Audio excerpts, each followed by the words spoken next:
Apocalipse capítulo 14, versículo 8.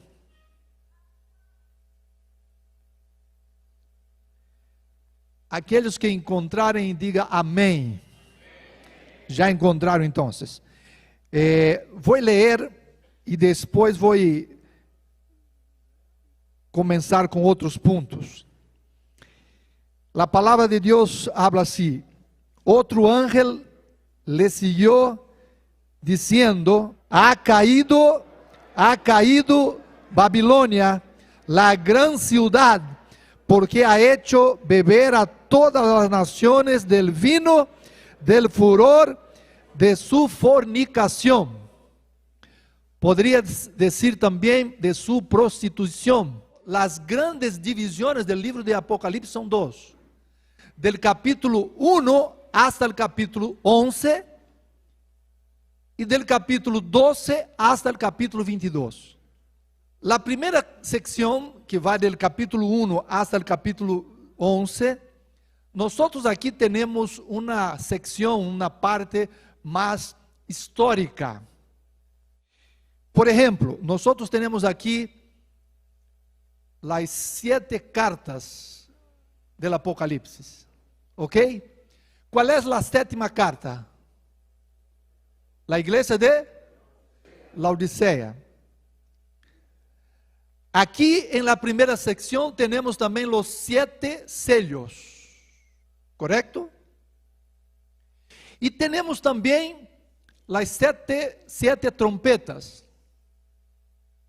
Cuando nosotros evaluamos estas 7 cartas, los 7 sellos, las 7 trompetas, aquí nosotros tenemos la historia del mundo desde el primer siglo hasta el pronto retorno de Jesús. ¿Ok? Lo que llama la atención es que nosotros no tenemos aquí una octava carta. No tenemos un octavo sello. Solo tenemos hasta el número 7. Entonces, si la iglesia de Laodicea es la última iglesia, quiere decir que nosotros estamos viviendo en los últimos tiempos de la historia del mundo. Amén. En la segunda sección del capítulo 11, capítulo 12, hasta el capítulo 22, aquí nosotros tenemos lo que llamamos una sección más escatológica. Aquellos que son pastores que están aquí saben que escatología tiene que ver con los estudios de los últimos acontecimientos. Capítulo 15 adelante encontramos ahí las 7 plagas y después la descripción del fin.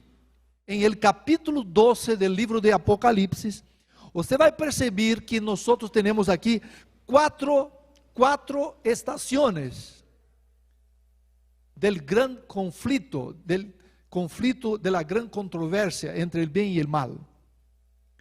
Aquí en el capítulo 12 usted va a percibir, si usted mira con calma, con paciencia, usted va a encontrar que el gran conflicto, la gran controversia entre Jesús y el diablo, ¿dónde comenzó? ¿Dónde comenzó? En el cielo. Usted va a percibir también que después del cielo, en el capítulo 12, esta gran controversia viene para la cruz, cuando Jesús vino. El diablo persiguiendo el Hijo del Hombre. Aún en el capítulo 12 tenemos que después de la cruz vamos para el tiempo en que la iglesia tiene que huir para las montañas. El periodo de los 1260 días proféticos, 1260 años. Aquí es donde encontramos el periodo de los valdenses, el periodo de John Hus, el periodo de Jerónimo, el periodo de Zwinglio, el periodo de hombres como Lutero, Calvino y otros. En ese periodo, que chamamos também de período de la supremacía papal, la edad de las tinieblas, la edad de la escuridão, la edad escura. Una pregunta para ustedes: ¿cómo que el diablo trabajó en ese periodo? Llamado el periodo de las tinieblas, de 538 hasta 1798. ¿Cómo que el diablo trabajó? ¿Cómo que el diablo hizo para de alguna manera traer dificuldade para os cristianos? Que passava com aqueles que de alguma maneira queriam estudar a palavra, ou que queriam estar na presença de Deus, que queriam alabar a Deus? Que passou com os valdenses, por exemplo? Que passou? Persecução, abandono, muerte, estaca. Assim morreu João Hus, Jerônimo. Então, a pergunta que hago, ¿no? El diablo demostró su odio por Dios, por la palabra de Dios, desde el cielo, con la gran controversia. Vino para la cruz, y ahí Jesús muere sin tener culpa. Y ahora llegamos en el periodo de la supremacía papal. E quando você mira para Apocalipse capítulo 12, versículo 17, agora já passando por esses períodos, em la quarta estação, nós chegamos mais aqui, cerca de nós, quando leemos assim: entonces el dragón se llenó de ira contra la mujer, e se foi a hacer guerra contra el resto de la descendencia de ella, los que guardan los mandamientos de Dios y tienen el testimonio de Jesucristo. Miren, en el periodo de la supremacía papal, el diablo demostró su odio con persecución, muerte en la estaca. Cuando usted va en la internet y busca, por ejemplo, instrumentos usados en el periodo de la supremacía papal, instrumentos de horror, cosas horribles. Agora eu pergunto: el diablo hoy está bondadoso? Porque hoy usted tuvo persecución para venir a la iglesia, ¿sí o no? Vino tranquilamente. Usted, ¿cuántas Biblias tú tienes en casa? Puedo decir que el diablo cambió su estrategia.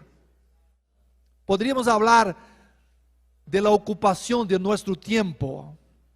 El diablo creó un instrumento que es muy bueno para ayudar con muchas cosas, pero muchas veces toma nuestro tiempo y no tenemos tiempo para la palabra de Dios. Hoy tenemos las películas, tenemos las novelas, tenemos las series, tenemos tantas cosas, los juegos, los games, las cosas que ocupan nuestro tiempo, y ya no tenemos tiempo para estar en la presencia del Señor. El diablo está usando toda su estrategia para nos destruir nuestra familia, destruir nuestros hijos, destruir nuestra casa, nuestro matrimonio. Eso es lo que pasa, queridos. El capítulo 12 tenemos una descripción de esta realidad. En el capítulo 13 nosotros tenemos dos grandes situaciones. La bestia que sale de ¿dónde? Del mar, y la bestia que sale de la tierra. El capítulo 13, cuando habla de la bestia del mar, esta bestia del mar tiene una relación muy fuerte con la supremacía papal, el dominio de la iglesia romana de 538 hasta 1798. Esa es una referencia ahí clara, la bestia del mar. La bestia de la tierra tiene una referencia más cerca de nosotros con la fornicación, con la prostitución de la unión de la iglesia romana con la iglesia protestante, que se alejó de la palabra, de los mandamientos del Señor. Eso es lo que encontramos en el capítulo 13. Del versículo 1 hasta el versículo 5 del capítulo 14, aquí en esos 5 versículos, nosotros tenemos 3 cosas muy lindas. 3 cosas. Primera cosa, capítulo 14 habla de los 144,000. Y yo pregunto, ¿ese número es literal o es simbólico? Mira, el contexto apunta para esse número como sendo um número simbólico, como sendo uma representação do povo de Deus preparado em los últimos dias para encontrar a Jesus. Amém? Eu quero ser parte desse grupo. E você? Quantas tribos tinha o povo de Israel em el Antigo Testamento? 12. Quantos apóstolos? Quantos discípulos?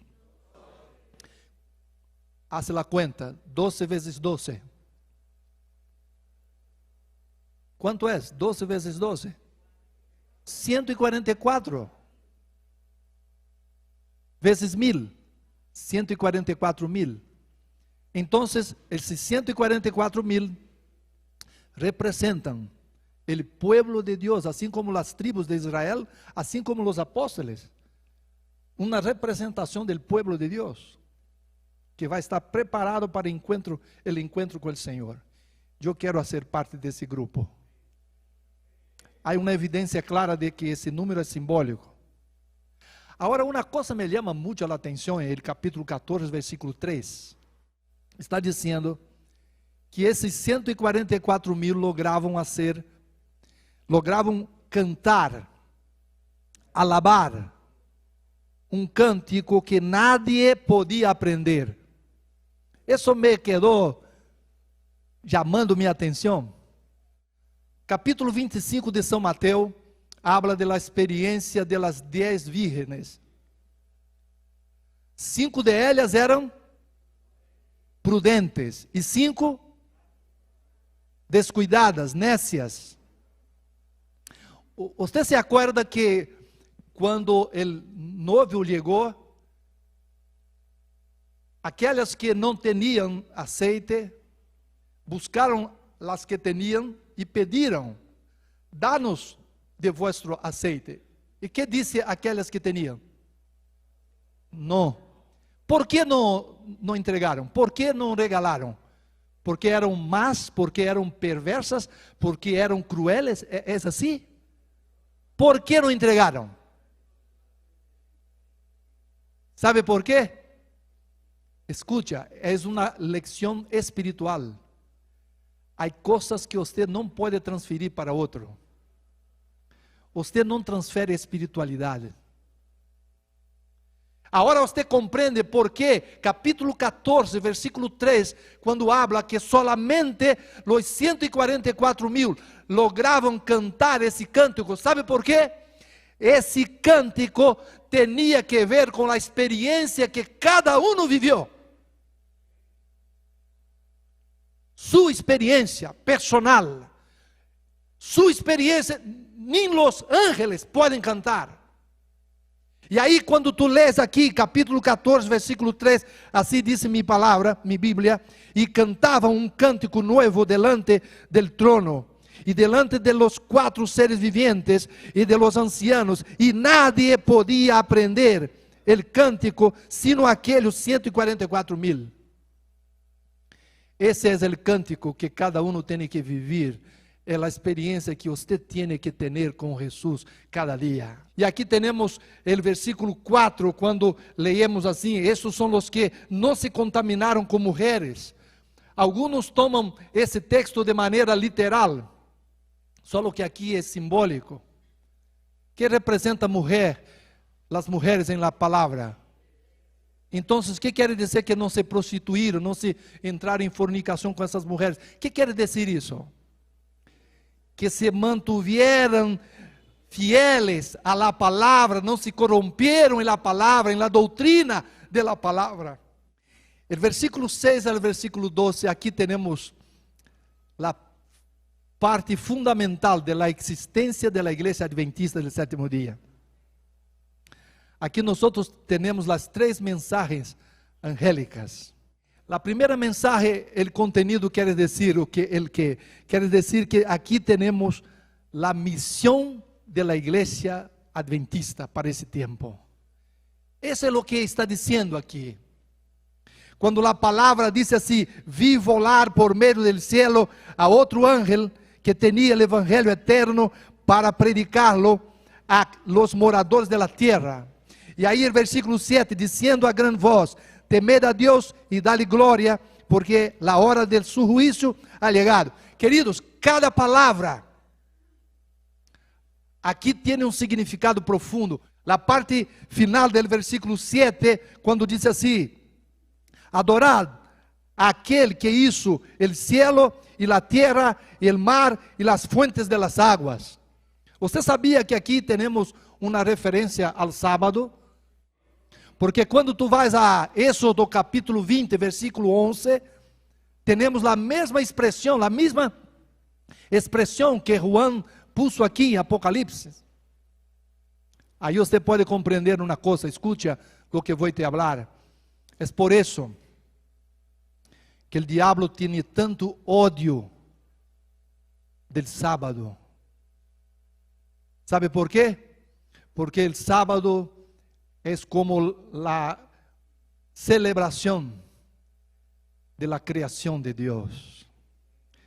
O sábado apunta para Deus como o Criador. E o diabo tem ódio de isso. Quando você separa as horas do sábado para alabar a Deus, para vir à igreja, para testificar, para falar da esperança para as pessoas, você está fazendo aquilo que Deus espera que hagamos. Esse é o contenido da primeira mensagem, a missão que temos como igreja. El versículo 9 hasta el versículo 12, nós temos um mensagem muito importante del terceiro ángel. Qual é? Miren, o contenido principal, se eu posso resumir, se eu posso apresentar um resumo, é o seguinte: aqueles que rechazarem, aqueles que não quiserem, não aceitarem a salvação oferecida por Jesus, vão a perder a oportunidade del descanso eterno. Esse é o contenido da terceira mensagem angélica. Aqueles que rechazarem, que não quiserem, deixarem para lá o mensagem de salvação, vão perder a oportunidade de receber a vida e a vida eterna. Esse é o contenido do terceiro mensagem.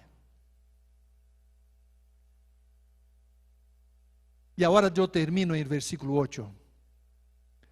Em el versículo 8 temos a segunda mensagem.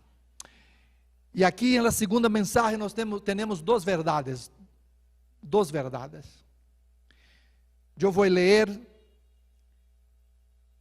Outro ángel le siguió diciendo: ha caído Babilônia, la gran ciudad, porque ha hecho beber a todas as nações del vino del furor de su fornicação. Quais são as duas verdades que temos aqui? A primeira verdade, escucha essa: ha caído Babilônia. Amém? O que quer dizer que ha caído Babilônia? O que isso quer dizer a nós? Aqui, queridos, nós temos a segurança de que Babilônia caiu. Sabe o que é Babilônia?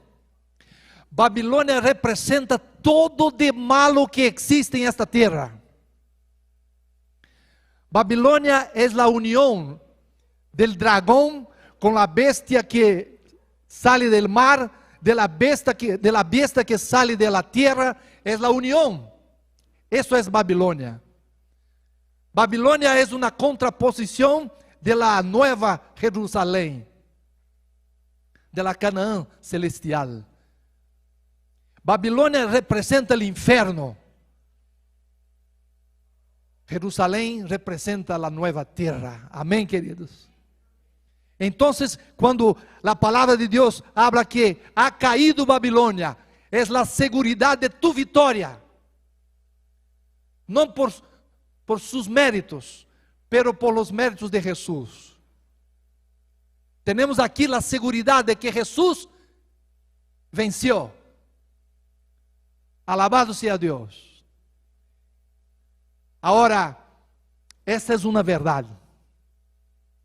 Em Jesus temos a segurança da vitória. Pero há uma segunda parte que chama nossa atenção.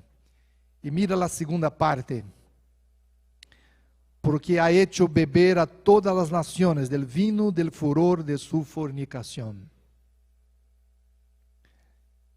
Queridos, nós temos a segurança de que Jesus venceu. Quando Jesus morreu em la cruz allá em el Calvário, em el Gólgota, quando Jesus morreu allá, Ele garantizou a vitória para ti e para mim. Pero mientras Jesus não viene, nós temos aqui que Babilônia tem dado a muitos de beber del vino de sua prostituição. Aqui é o ponto, queridos. Você tem que ter sua experiência. Eu tenho que ter minha experiência.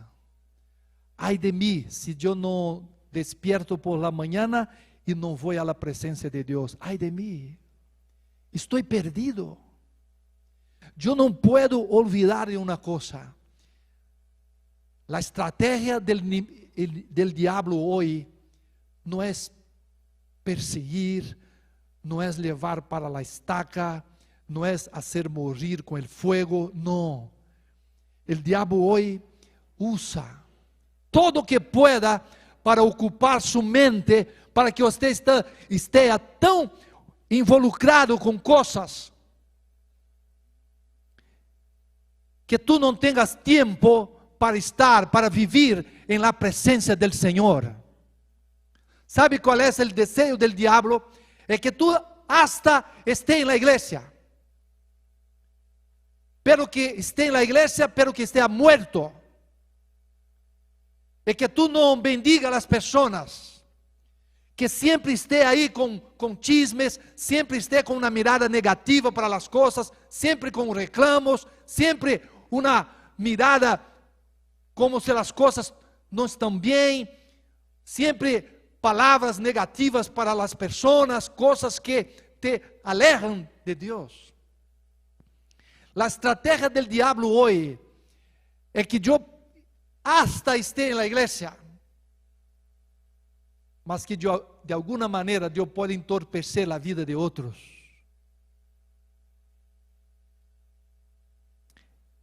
A verdade da segunda mensagem é a segurança de que Babilônia caiu. Jesus venceu, amém? Pero, mientras Jesus não viene, aún estamos aqui. Agora tenho que dizer-te uma coisa mais. Jesus tem um remanente. Eu quero ser parte desse remanente. Eu quero ser parte do povo de Deus. Não gostaria você, esta noite, de dizer a Deus: querido Padre, eu quero ser parte de tu povo santo, preparado para encontrar Jesus. Eu não quero ser involucrado por los engaños, por las trampas del diablo. Eu não quero. Eu quero estar preparado. Eu quero ser bendição em minha igreja. Eu quero ser bendição em minha casa, para minha esposa, para meus filhos, para meu esposo, para aqueles que estão cerca de mim. Padre, saca de minha boca as coisas negativas, ajuda-me a ter uma mirada positiva, uma palavra de esperança para as pessoas, ajuda-me.